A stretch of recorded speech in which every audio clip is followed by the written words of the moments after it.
This is Graveyard Cars.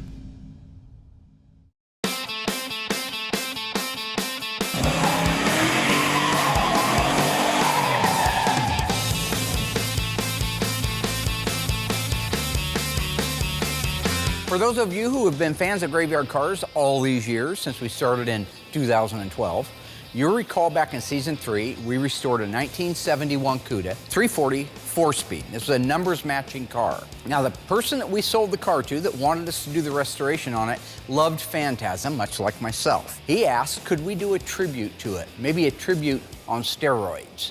So we made a deal to sell him the car, restore the car, make it appear in many, many ways as the car did in the original Phantasm. So for me, that's a no-brainer, right? You want to pay me to do something I love? It's absolutely the way I roll. So putting that car together was a dream come true. Without rehatching everything on the car, I just kind of want to catch everyone up to where we're at on the car. It received its body work, its primer work, all the lines were squared up, and then we went into the paint.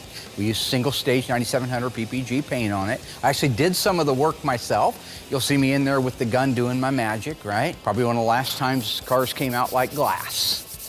No offense, Will. Yeah, you paint great, but I'm a great painter. When it comes to the Phantasm Cuda, I didn't do that car. Mark and I had a falling out. We had parted ways. They went to his team that he had at that time, got it done. Mark and I resolved some underlying issues that we had that will never be on camera. You're fast. Oh, look at you. Look at you. Yeah, big stretch mark. We worked everything out and came back later. Great big 300-pound stretch mark. He was 200 pounds a year ago. Now remember, this engine and transmission are numbers matching. They are original to the car. The only thing to point out is the car was originally tawny gold, which isn't my favorite color. So we wanted to paint it the black, that's why it's black. But the car itself is a pure numbers matching 344 speed car. Once the car made it through the paint shop, which was relatively easy because it was so solid. It didn't have rust panels on it. It basically dip it, do the body work, paint it, and move it into the assembly shop. Once we got it into the assembly shop, it's just a matter of putting it together, making sure we have all the parts and putting it together. So we moved it into our terrible little one-bay stall that we had back at the old Wonder Bread store on Main, but that was our assembly shop at the time.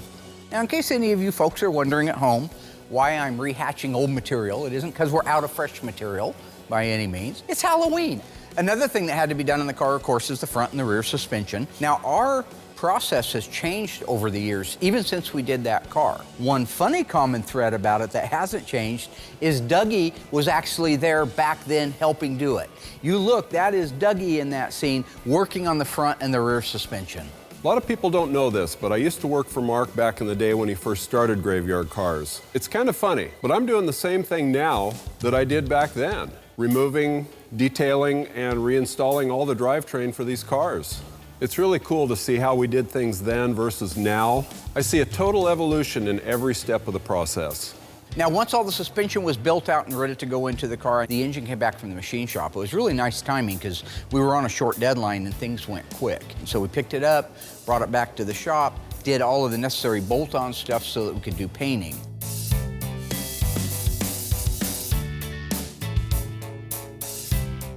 And so what I opted to go with on this was the Hemi Orange, because orange and black make Halloween. Now, if it was an early car, it definitely would have been Hemi Orange on a 340.